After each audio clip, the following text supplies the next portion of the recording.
Travelling आहे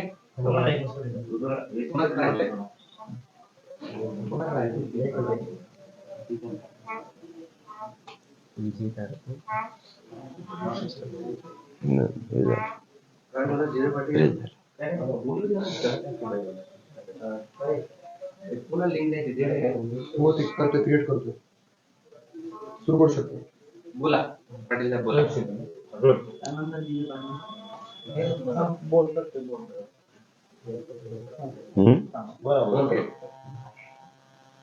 नमस्कार सर्व पत्रकार बांधवाला. आपले महाराष्ट्रभरात जे मराठा आरक्षणासाठीचे साखळी उपोषण सुरू आहेत,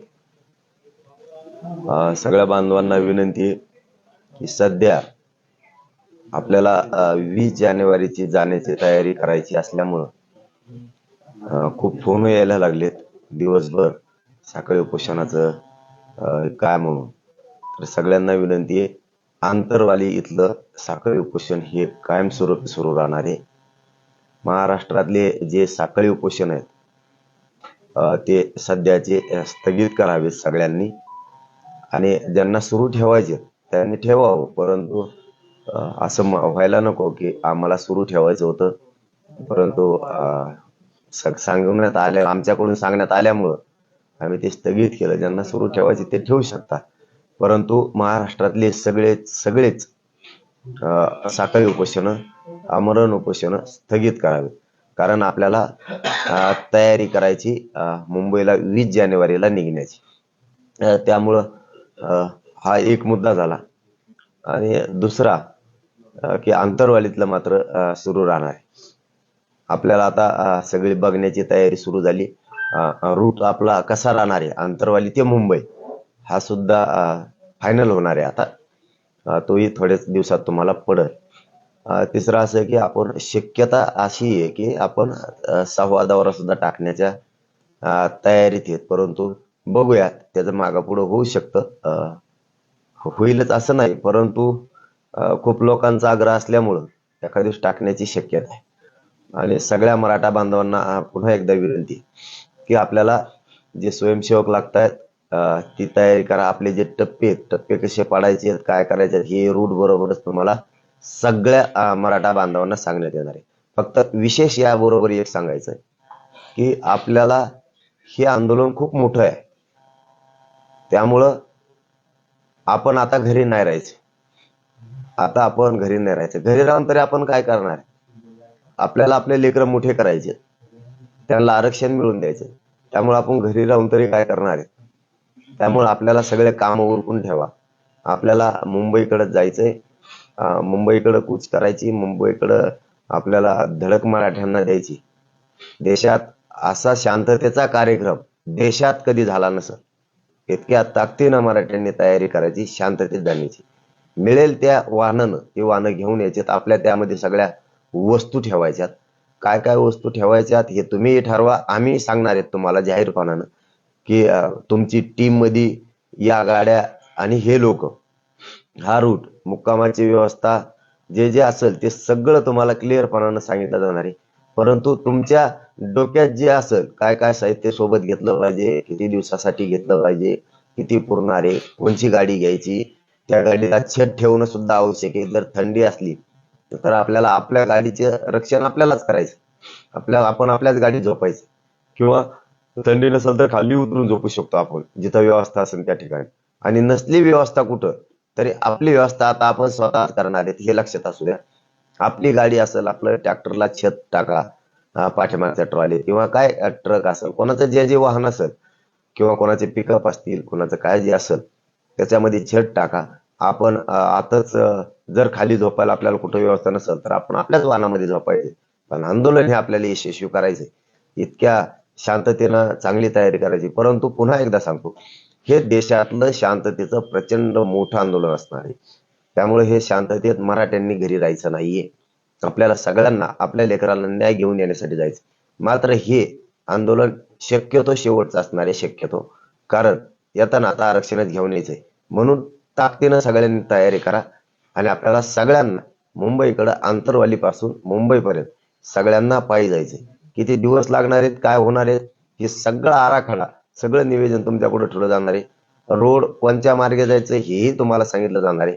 काय काय व्यवस्था केली हे पण सांगितलं जाणार आहे.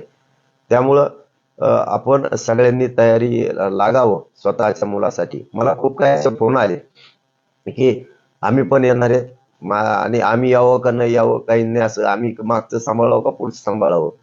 आम्ही काहींचं म्हणणे आम्ही सगळं रेडी केलंय, काय म्हणतात आम्ही अमुक तयार केलंय, कोणी म्हणतं बैलगाड्या आज तयार केल्या. अजे काय आता मी याच्यामध्ये काय बोलणार नाहीये, परंतु मला एकच सांगायचंय, जसं वाहन असेल तसं आपल्याला मुंबईकडे निघायचंय. म्हणजे निघायचंय. घरी राहून आपण करायचं काय? तिकडं पोरच जर अडचणीत सापडायला लागले, परीक्षा जवळ आल्यात, पोरांच्या भरत्या जवळ आल्यात, आपल्याला आरक्षण त्यासाठी मिळणं गरजेचं आहे. हुकून गेल्यावर आरक्षण मिळून उपयोग नाही. म्हणजे समजून घ्या, जसं पेरणीचा दिवस असतो, पाऊस पडला आणि वापसा झाला की पेरायला लागतं, तरच शेती आपल्याला साथ देते, आणि तरच आपण खरे शेतकरी, तरच आपल्याला पीक वाढणं आणि आपण मोठे होतो. तसंच वेळेवर मराठ्यांना आरक्षण पाहिजे. त्याच्यासाठी आता पोरांचं कल्याण होणार आहे मराठ्यांच्या, हे शक्यतो शेवटचं आंदोलन आहे. त्यामुळे ताकदीनं मराठ्यांना जायचं. आपल्यामध्ये मुंगीला घुसता नाही आलं पाहिजे, इतक्या प्रचंड ताकदीनं आणि शक्तीनं आपल्याला जायचंय. हे मात्र सगळेजण बांधव, मराठा बांधव राज्यातले आठवणीत असू द्या आणि आजपासून किंवा उद्या सकाळीपासून तयारीला लागा. साखळी उपोषण सगळ्यांनी स्थगित करा, कारण या कामावरती भर द्यायचा. धन्यवाद. तुम्हाला काय विचारायचं? पाटील, तुम्ही 20 तारीख जाहीर केल्या मुख्यमंत्र्यांनी अशी प्रतिक्रिया दिली की मनोज जरांगे पाटलांना आंदोलन करण्याची वेळच येणार नाही. सरकार सकारात्मक आहे. तुम्हाला काय वाटतं मुख्यमंत्र्यांच्या स्टेटमेंट? नाही मग आम्हाला तरी कुठं हौशी मुंबईला यायची. सरकारकडून वेळोवेळी हुलकावणी द्यायचं सुरुवात झाली आणि हे आमच्या मराठ्यांच्या लक्षात आलं. ते हुलकावणी द्यायला लागले, बहाणेबाजी करायला लागले. सॉरी, आम्हाला काय हौस नाहीये ना मुंबईला यायची. आम्हाला कशाला यायचंय मराठ्यांना? आमच्या लेकरं मोठे झाले पाहिजेत, गोरगरिबांच्या पोराला न्याय मिळाला पाहिजे, म्हणून आम्हाला मुंबईला यायचंय.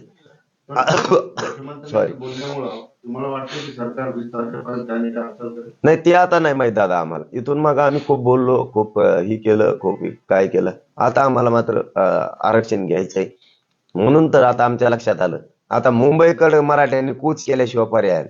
म्हणून आम्ही घराघरातल्या लोकांनी आता ठरवलंय, मराठी घराघरातून येणार, तुम्हाला हे निघायच्या दिवशी कळत. कारण आणि मधले गाव सगळे सहभागी होत चालणार आहेत. सरकारनं सांगितलं होतं त्याही वेळेस, मी आताही क्लिअर करतो तुम्हाला, की मुख्यमंत्री साहेब ज्यावेळेस उपोषण सोडायला आले होते त्यावेळेस त्यांनी सांगितलं होतं की मराठ्या जेवढ्या नोंदी मिळतील त्यानुसार आणि जे आपले 4 शब्द ठरले होते त्यानुसार तुम्हाला आरक्षण दिलं जाईल. याचबरोबर मुख्यमंत्री साहेबांना असं सांगितलं होतं की आम्ही हे मराठ्यांनी खूप उठाव केला, हे आपलं आंदोलन खूप मोठं झालंय, त्यामुळे आम्ही क्युरिटी पिटिशन सुद्धा सरकारच्या वतीनं दाखल करतो. त्याच मी सांगितलं होतं. गिरीश महाजन साहेबांनी सुद्धा 3 वेळेस आल्याच्या नंतर सांगितलं होतं, 3 वेळेस, की हे मराठ्यांचं तुमचं आंदोलन खूप मोठं झालंय आणि हे मराठ्यांचा जे दबाव सरकारवरती किंवा हे आलंय, तर आम्ही ती क्युरिटी पिटिशनही दाखल करतो आणि तुमचं जे हे ओबीसी आरक्षणाचं ठरलंय याबद्दल जी नोंदी मिळाल्या त्या नोंदीच्याच आधारावर आणि कायदा पारित करतो आणि ते 4 शब्दही घेतो. म्हणजे आम्हाला क्युरिटी पिटिशन बद्दल जर बोलायचं ठरलं तर आमचं त्याला नाकारण्याचं कारण नाही. मी पहिल्या दिवसापासून तेच सांगतोय, आजही तेच सांगतो. क्युरिटी पिटिशन मराठ्यांचं आरक्षण ती नाकारण्याचा काही गरज अडचण नाही, पण ते टिकणार का एनटी विजनटी सारखं, हा आमचा मूळ प्रश्न आहे पहिल्यापासून. नसता ते आम्ही मराठ्यांनी नाकारलंच नाही आणि सगळ्या महाराष्ट्रातल्याच मराठ्यांना माहिती आहे की या आंदोलनामुळं, या मराठा समाजाच्या एकीमुळं क्युरिटी पिटिशन सरकारनं दाखल केलेलं आहे. हे श्रेय महाराष्ट्रातल्या मराठ्यांचं आहे, फक्त मराठ्यांचं आहे आणि हे श्रेय मराठ्यांनाच द्यावं अशी माझी वैयक्तिक इच्छा आहे. आरक्षण मिळालं मराठ्यांचं श्रेय आणि क्युरिटी पिटिशन दाखल सरकारनं केले हे फक्त आणि फक्त मराठ्यांचं श्रेय. आणि हे उद्याचं जे ओबीसीतलं आरक्षण महाराष्ट्रातल्या सगळ्या मराठ्यांना मिळणार आहे तेही मराठ्यांचं श्रेय, दुसरं कोणाचंच नाही. हे माझं सुद्धा नाही. हे जे आता 54 लाख नोंदी सापडल्यात त्या आधारावर सगळे सोयरे हे जे सगळे घेऊन महाराष्ट्रातल्या सगळ्या मराठ्यांना आरक्षण मिळणार, ही सगळं श्रेय फक्त आणि फक्त या महाराष्ट्रातल्या गोरगरीब मराठ्यांनी लढा उभा केला आणि गोरगरिबाच एकदा या गोरगरीब मराठ्यांना श्रेय द्यावं अशी माझी प्रामाणिक इच्छा आहे. तुम्ही मी आपल्या स्वार्थासाठी म्हणण्यापेक्षा गोरगरीब मराठी खूप उपाशी तापाशी लढले स्वतःचे बारीक बारीक लेकरे. हे श्रेय त्या गोरगरीब मराठ्यांचं, आणि मोठ्या मनानं आम्ही गोरगरीब सगळ्या मराठ्यांना हे श्रेय देणार. पण क्युरिटी बद्दल तुम्ही नाकारत आहे ते सुद्धा मिळालं त्याला स्वागत करताय, पण शंका सुद्धा व्यक्त करताय का ते टिकणार आहे? पण सुप्रीम कोर्टात जर समजा आता आरक्षणाला मान्यता मिळाली तर तिकडे चालू होणार नाही, ते टिकणारच असेल असं जाणकारांचं म्हणणं आहे. नाही, मग आमचं म्हणणं काय, ते ओपन कोर्टात गेलं तर टिकतंय. तुम्ही त्याची जर हिअरिंग झाली बेंच समोर चेंबरमध्ये, तर ते अहवाल वाचण्यात येणार नाही. गायकवाड कमिशनच्या अहवालामध्ये ज्या काय त्रुटी होत्या त्या भोसले साहेबाच्या समितीनं भरून काढल्या. मग आता क्युरिटी पिटिशनच्या माध्यमातून ओपन कोर्टात गेलं तर ते वाचलं जाणार आहे. ते जर गेलं नाही तर ही उपचारात्मक याची काय मग चेंबरमध्ये हे फक्त निकालच वाचला जाणार आणि जशाला तसं राहील. पण ते ओपन कोर्टात जर गेलं तर गायकवाड साहेबांनी जो अहवाल दिला तोही वाचनात येणार आहे. ज्या त्रुटी आहेत त्या ज्या भरून काढल्यात गायकवाड भोसले साहेबांच्या समितीनं हेही वाचण्यात येणार. आणि मग मात्र मराठा 100% मग मराठ्यांना न्याय मिळू शकतो. आम्ही ते नाकारलेलं नाही, पण ते एनटी विजयंतीसाठी टिकलं पाहिजे. कारण इंदिरा साहनी जजमेंट सांगतं की 50% वर गेल्यावर टिकणार नाही, म्हणून तिथं शंका आहे. म्हणून आमचं म्हणणं प्रत्येक वेळेस आहे की मराठ्यांच्या जर नोंदी सापडल्यात तर आता कशाला मराठा आणि कुणबी एकी सिद्ध झाले, एक शासन निर्णय करा आणि महाराष्ट्रातल्या सगळ्या समाजाला आरक्षण द्या. या भूमिकेवरती आम्ही आहे. बरं, तुम्ही गेल्या काही महिन्यापासून चार शब्द असं वारंवार उल्लेख करता, मात्र ते 4 शब्द नेमके कोणते हे सांगत नाही. कुठले 4 शब्द आहेत जे तुम्ही सरकारकडनं अपेक्षित आहेत तुमचे? आता 3 त्याच्यातले ओपन झालेले त्यामुळे सांगतो की पहिला असं झालेलं की ज्याची नोंद सापडली ज्या सालापासून त्याच्या सर्व परिवाराला आरक्षण द्यायचं, सगळ्या परिवाराला, त्याचा जो त्या सालापासून असेल त्याला. त्याच्यानंतर संबंधित नातेवाईक दुसरा शब्द आहे, त्याच नोंदीच्या आधारावर त्यांना द्यायचं. तिसरा शब्द आहे सर्व रक्ताचे सैर्य सोयरे यांना द्यायचं, असं ठरलेलं आहे. एक शब्द जरा थोड्या दिवसांनी सांग. नाही, पण काय अडचण काय? मराठा समाजाला कळू द्या ना की तुम्ही मराठा समाजाला माहिती आहे, कुठला शब्द आहे. मराठा समाजाला, ऐकत नाही. दादासाहेब, मराठा समाजाला तो शब्द माहिती.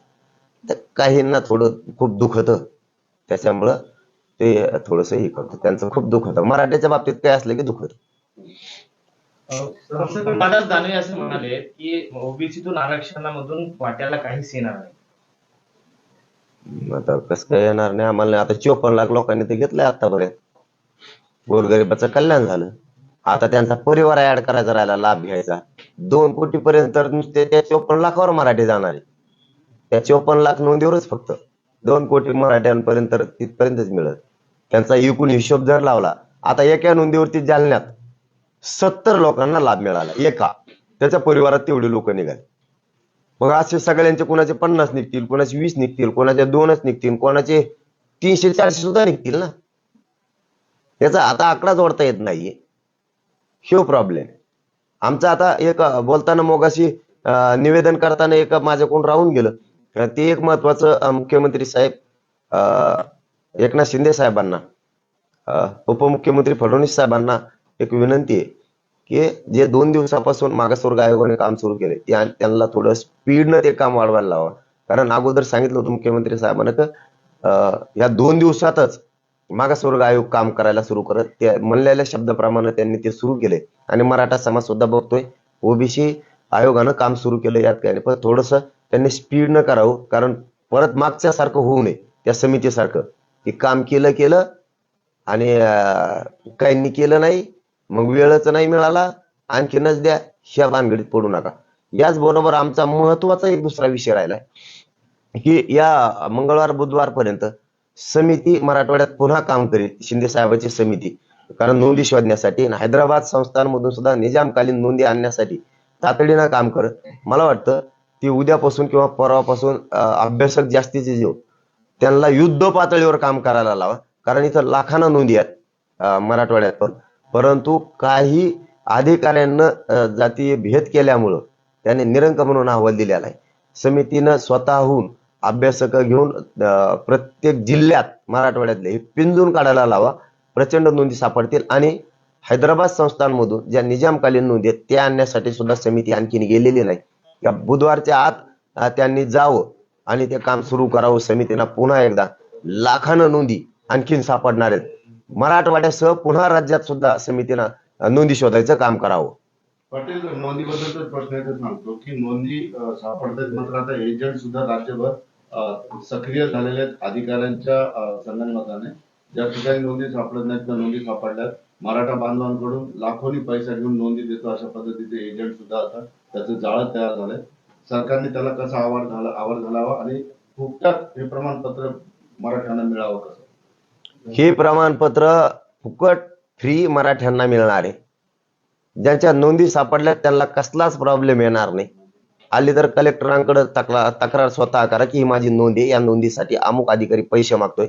जो अधिकाऱ्यांचं नाव येईल त्याला ताबडतोब बडतर्फ मुख्यमंत्र्यांच्या महाराष्ट्रात जर निदर्शनास आलं की नोंद मिळाली किंवा मिळवण्यासाठी किंवा मिळालेल्या नोंदीचं प्रमाणपत्र काढून देण्यासाठी कोणी जर पैसे मागत असला तर मराठ्यांनी सतर्क व्हा. घराघरातल्या त्यांनी स्वतः त्याच्या विरुद्ध तक्रार पोलीस स्टेशनला करा. त्याला बडतर्फ करायची कारवाई करायला लावत जबाबदारी आपली. त्याची काळजीच करू नका. मुख्यमंत्री आणि गृहमंत्र्यांना सुद्धा सांगतो की तुम्ही हे जे आता प्रश्न उपस्थित झाला याकडे बारीक लक्ष द्या, कारण हे सत्य असू शकतं आहेच. 22 तारखेला राम जन्मभूमीची प्राणप्रतिष्ठा आहे राम मंदिराची, आणि याच काळामध्ये 2 दिवसा अगोदर तुम्ही आंदोलन जाहीर केलेलं आहे. आंदोलन जाहीर करताना ती कल्पना नव्हती का, किंवा त्याबद्दल तुम्ही लक्षात घेतलं नाही? नाही, मला कल्पना पण नव्हती आणि ते काय वाईट विषय थोडा आहे. आनंदाचा उत्सव येतो, त्याचं काय अडचण आहे. चांगला विषय आहे ना. होतोय म्हणजे काय, आम्ही पण संस्कृतीला मानतोच ना. तो आनंदाचा विषय, त्याच्याबद्दलचं काही दुमत नाही आणि असण्याचं काही कारण पण नाही. पण हे आंदोलन आधीपासून सुरू असल्यामुळं हे सलग पुढं सुरू ठेवण्यात आलेलं आहे. 18 तारखेला मुंबईमध्ये त्यांनी 144 लागू केले म्हणून आम्ही 20 तारीख धरलेली, कारण आम्हाला तारीख धरायचीच होती. कारण हे आंदोलन काय हे म्हणजे हे जोडता येणार नाही. 22 तारीख आणि 20 तारीख हे अजिबात जोडता येणार नाही, कारण आमचं इकडचं सुरू आहे आंदोलन हे 4 महिन्यापासून आणि हे लगातार टप्प्याटप्प्यात सुरू आहे. आता फक्त आम्हाला वेळ पाहिजे होता. हे आंदोलन मोठं आहे, आंदोलन फसू द्यायचं नाही, आंदोलन मोडीत निघू द्यायचं नाही, म्हणून आम्हाला वेळ लागतोय. कारण तिथं गेलं आणि उगाच लाखाने मराठी मागे आणि मग उगाच बॉम्ब लायचं आणि बावचाळ्यानं कोणकडे पळायचं, चला रे उद्या सकाळी 2 दिवसात पोराला माघारी यायला लागलं. हे यामुळं आम्हाला वेळ लागतोय आणि या हिशोबानं ते केलेलं आहे. वेळ पडला तर तुम्ही थोडं 2 दिवस पुढे आंदोलन करू शकता. काय समज? इकडे तुम्ही चांगल्या संस्कृती नेहमी तुम्ही अहो मग त्याचा याचा काय समज? असं काय करता? त्याचा काय समज? तो संस्कृतीचा भाग आहे. ते आनंदाचाच दिवस आहे. ती सगळ्या देशवासियांसाठी आनंद आहे. याचा अर्थ हे चाललेलं आंदोलन म्हणजे ही जनता देवालाच वाटतं ना कल्याण व्हावं जनतेचं म्हणून, आणि त्यासाठी निघतोय आम्ही. तुम्ही आता बोलताना असं म्हटलं की काही जिल्ह्यांमध्ये अधिकाऱ्यांनी जातीभेद केला त्यामुळे निरंक अहवाल दिले. ते कुठले जिल्हे एवढंच फक्त सांगा. मला नायगावचं पण माहिती आहे आणि गेवराईत पण अगोदर दिला होता असं गेवराईच्या लोकांनी सांगितलं होतं. असंच मला नायगावच्याच लोकांनी सांगितलं आहे. मी काय प्रत्यक्ष तिथे गेलेलो नाही. निरंक म्हणून दिला आणि त्यानंतर त्या लोकांनी अभ्यासकामार्फत शोधायला सुरुवात केली तर एकाच गावात 47 नोंदी सापडल्या होत्या. एकाच गावात. मग निरंक तालुक्याचा अहवाल दिला कसा?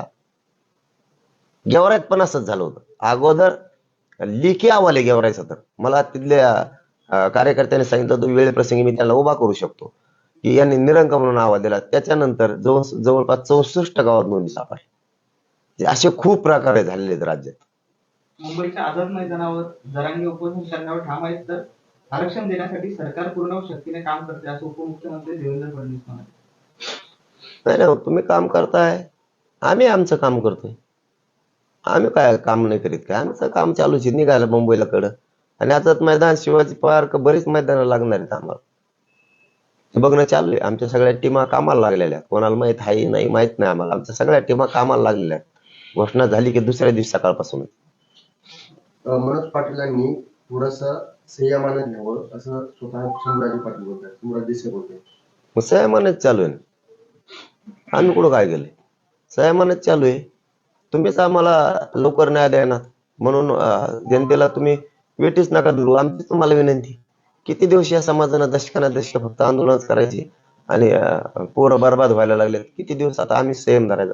उलट मला वाटतं जेवढे सत्ताधारी पक्षातले मंत्री महोदय आहेत आणि जेवढे आमदार खासदार मंत्री आहेत यांनीच उलट म्हणायला पाहिजे की उगाच आता आपण वेटी जनतेला धरू नये. की दशकापासूनचा प्रश्न एकदा सगळेजण एकत्र येऊन ही मार्ग काढा. आमची याच बरोबर दुसरी विनंती आहे की आता सगळ्या पक्षातल्या मराठ्यांच्या मंत्र्यांना, आमदारांना, खासदारांना पोरांच्या पाठीशी ताकदीनं उभा राहावं. प्रत्यक्ष तुम्ही आताच ही वेळ आहे. नसता तुम्ही नाही उभा राहिले तर मराठी तुम्हाला दारात मात्र उभा करणार नाहीत. तुम्हाला तुमचे 4-2 जण मोठे केले त्यांच्या दारात जायचं आणि तिथंच झोपा जायचं तुम्ही आता. आणि तुमच्या घरी इकडे मराठ्यांच्या दारात सगळ्याच मंत्र्यांनी, आमदारांनी, खासदारांनी आमच्या गोरगरिबांच्या दाराने यायचं बंद करायचं. जो 6वा दौरा आहे तो कधीपासून साधारणपणे सुरू होईल आणि कुठल्या भागामध्ये असेल? ते आपण वेळापत्रक आज आम्ही आता जरा चर्चा करतो आणि मग लक्ष देईन कोणत्या मार्गे करायचे. कारण सध्या काय मैदानं बघितलेत मुंबईचे. सध्या आता आमचं रोडचं काम बघणं सुरू आहे. कोणत्या रस्त्यानं आपल्याला जायचंय या टीम आमच्या गेलेल्या आहेत. फक्त आता प्रॉब्लेम दौऱ्याचा आहे. तर आता आज प्रत्यक्ष बसून कोणता रूट टाकायचा काय आम्ही सांगतो तुम्हाला. तर तेव्हा करणार होईलच वाटतंय पण, कारण लोक काय दम खायनात.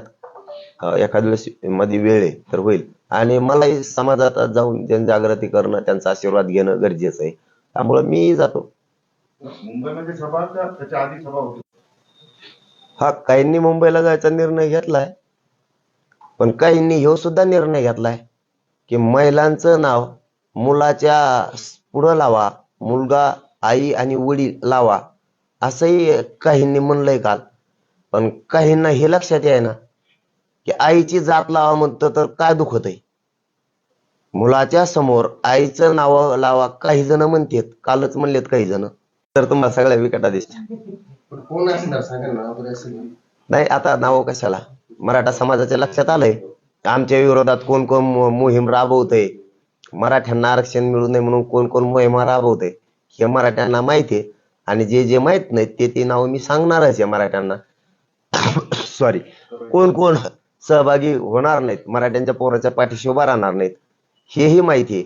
कोणत्या आमदाराला कोण मराठ्यांच्या मोहिमेमध्ये सहभागी होऊ देत नाही हे बी मराठ्यांना माहिती आहे. कोण कोण जाणून बुजून प्रतिनिधी मराठ्यांच्या आरक्षणात, आंदोलनात पोरांच्या पाठीशी उभा नाही राहिले पाहिजे हे मोहीम राबत आहेत हे माहिती आहे आम्हाला. त्याच्यामुळे मराठ्यांनी मोहीम हातात घेतली.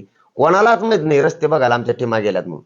तशी आमची बी एक दुसरी मोहीम आहे की कोणचा आमदार का करतो, कोणचा मंत्री कोणाच्या माध्यमातून आमच्या लोकांना जवळ करायला लावतो, कोण कोण नाराज हे बघायला लावतो, ते सगळ्या आमचं बी ते सुरू आहे शोधणं. आमदार मंत्र्यांना खरोखरचं मनापासून आमचं आव्हान सगळ्या पक्षात. योग्य वेळ आहे दादा हो, लेकर खूप अडचणीत आले तर मराठ्यांची. मराठी तर करोडोनं बाहेर पडणारच आहे, त्यात दुमतच नाही, करोडोनं पडणारच आहे. पण तुम्ही ही योग्य वेळ आहे, तुम्ही ताकदीनं सहभागी होऊन सुद्धा आव्हान करा मुंबईकडे चला म्हणून. आम्ही ते केलंय आणि लोकांनी काम सुरू बी केले. आमच्या लोकांनी ट्रॅक्टराच्या ट्रॉलीला छत बांधायला सुरू केलं. काय काय तर बैलगाड्या घेऊन निघायला लागले, तयाऱ्या करायला लागले. आमचं तर सुरू झालं. तुम्हाला इच्छानंतर वेगळंच दिसलं रूपे. हे देशात असं आंदोलन नसत, हे मराठे देशात असं दाखवून देणार आहे. असं आंदोलन देशात झालं नव्हतं. इतक्या जे वस्तू तुम्ही वस्तू टाळूच शकत नाही ते तर लांबच राहिलं. तुम्ही अडविलं. मी गृहमंत्र्यांना विशेष करून फडणवीस साहेबांना सांगतो, ह्या भानगडीत पडून देऊ नका आणि पडू पण नका. अडवलं, ट्रॅक्टर घेऊन जाऊ नको, गुन्हे दाखल होते, कुठं गाडी घेऊन जाऊ नको. वेगळं वळण सरकारनं देऊ नये ही आमची प्रामाणिक इच्छा आहे. तसं त्यांनी प्रेसच्या माध्यमातून किंवा प्रत्यक्ष सांगून जाहीर करावं की आंदोलक हे शांततेत येणार आहेत आरक्षण घेण्यासाठी, त्यांना त्रास देऊ नका हे तुम्ही स्पष्टपणानं सांगा. कारण लोकांनी तयारी सुरू केल्यात निघायच्या. मराठे निघणार, मराठे येणार, मुंबईकडे कूच करणार, प्रचंड मोठी मराठ्यांची धडक बी असणार. पण हे शांततेचं आंदोलन असं असणार की कोणत्याच बाजूला बसायला तर जागा नसणारच. परत आरक्षण घेतल्याशिवाय ते बी ओबीसीतूनच मराठ्या मागे सरकत नाही. तुम्ही पायी पायी जाणार आहात, इतकं सगळं 7-8 दिवस जायला लागतील, खूप मोठी गर्दी असेल, प्रचंड त्रास लोकांना पण होईल. वगैरे आंदोलन तुम्ही करताय म्हणून पण इतर लोकांनाही वेगळीच धरलं जाईल, कारण रस्ते सगळे जाम होतील, सगळी वाहतूक व्यवस्था कोलमडून पडेल, सगळं कोलमडून पडेल. एका रस्त्यामुळं काय कोलमडून पडून काय, आणि आम्हीच कोलमडून पडलो त्याचं काय. आम्ही फार कोलमडून पडलो, आमचे पोराचे पूर्ण मराठीचे वाटोळे व्हायला लागले तर. आणि एक रस्ता बंद पाडला, मग एकच रस्ता आहे का तेवढा पुऱ्या राज्याला. आम्हाला जाऊन द्या ना, जायला तर मग जावाच लागेल ना, का वावरावरून जावा, मधून नदीन जावं का पाण्यातून, कुठून तरी आता मग कुठून जावंच लागेल ना. बरं आम्हाला मग आमच्यामुळे कॉल मारणार आहे तर मग ते नाही घेत मंत्री भल्या 100-200 गाड्या घेऊन तेव्हा लोक नाही का थांबत असे 2-2, 5-5 घंटे वाजवला यांचा जो सर तापत तेव्हा नाही का कोलमडत यांचं ते आमच्या टायमालाच कोलमडत होय यांचं काय कोंबडत तर कायच म्हणा उगा काय सांगायचं नाही गप्पा ठोकू नका आम्ही येणार आहेत एक रस्ता हजारान रस्ते आहेत एक रस्ता आम्हाला द्या आम्ही आमचं गपचिप चालतो वर्दळ होणार नाही ती खबरदारी आम्ही घेतली म्हणजे जरी मुंगी शहराला जागा नसली तर आम्ही त्याच्या टीमा पाडल्या त्याचे गट्ट पाडलेत की एकाच्या मध्ये कमीत कमी 100 मीटरचं अंतर ठेवायचं म्हणजे एका टीमच्या मध्ये अशा टीम तुम्ही फक्त बघा आमचं नियोजन कसं त्या सर्वांनी असंही म्हटलेलं आहे की जरांगे तुमची 12 इंचाची छाती आहे थोडं काळजी घ्या आता नाव सांगतो उलगडणार ती कामातून गेलेला माणूस आहे, जाऊ दे राव त्यात काय खरं राहिले ते काय ते रातचे कागद खाणार आहे आता काही दिवसांनी बघा तुम्ही ते नसतेत का भाज्याचे त्याचे असे कागद जिलेबीचे ते कागद चघळू नये तिने आता ते लयच कामातून गेलं लयच याला पाठ लागलं होते मंत्र्याच्या हाताला त्याला काही कळतच नाही एवढं मोठं असून काही बोल बरं मपली 6 इंचाची असून 2 इंचाची असून तो 100 इंचाची काय कलर तो कांदे खाल्ले काय खाल्ले रे मध्ये बोलतो बोल नको आम्ही आमचं बघू तू तुपला बघ काय बोलतो रे आमच्यामध्ये याव झालं आणि त्याव झालं कसलं काय डोक्याला खराब करतंय उगाच उग सगळा महाराष्ट्राले अरे त्या गोरगरीब ओबीसी बांधव सुद्धा वाटोळ केलं तर गोरगरीब ओबीसी बांधवाचं वाटोळ केलं तू त्या धनगर बांधवांचं वाटोळ केलं गोरगरिबाचं तू त्या बंजारा बांधवाचं वाटोळ केलं तू का माणूस आहे का कोण आहे का तुला काय कळतंय का नाही का खाता असन बरं हे याची बुद्धीच कशी चालत नाही का वयाने होत गप्प पड ना कशाला गोरगरिबाचं वाटोळ करतो उगाच आमचे संबंध लय चांगलेत गाव खेड्यात कशाला बिघडित तू हो रोज ताटात जेवतो आम्ही चहा पितो राव एकामेकाच्या शेतात एकामेकाला आवतो देतो आम्ही आता पाणी नळ्या द्यायचं सुद्धा काही लोक एकमेकाला बंद करायला लागले तुला काही कळतंय का नाही तो राजकीय स्वार्थासाठी मग कडं बरळ तू आपलं एक चॅलेंज दिलं तर कम शुकारी ना कर्म आहे नार्कोटिक चाल एक तर मी जिवंत समाधी घेतो तर आपल्याला दारू जरी शिवली असली तरी जन्माल्यापासून आत्तापर्यंत पण जर नाही काही निघालं ना तुला जीवन समाधी घ्यावं लागेल शुकार चॅलेंज चाल उग बोलत कोणकडं बरळवाडी उपमुख्यमंत्री अजित पवार तुमचं नाव घेण्याचं टाळतात मात्र तुमच्याबद्दल नकारात्मक नेहमी बोलतात असं काय नेमकं काय होतं आणि आम्ही कुठं बोल म्हणलं जसं बोलत तसं बोलून द्या मराठीला लय कळतो मराठी लय हुशार झाले आता लय हुशार झाले नाव घेतलं का नाही घेतलं का ते का मला काय घेत नाहीत नका घ्यायला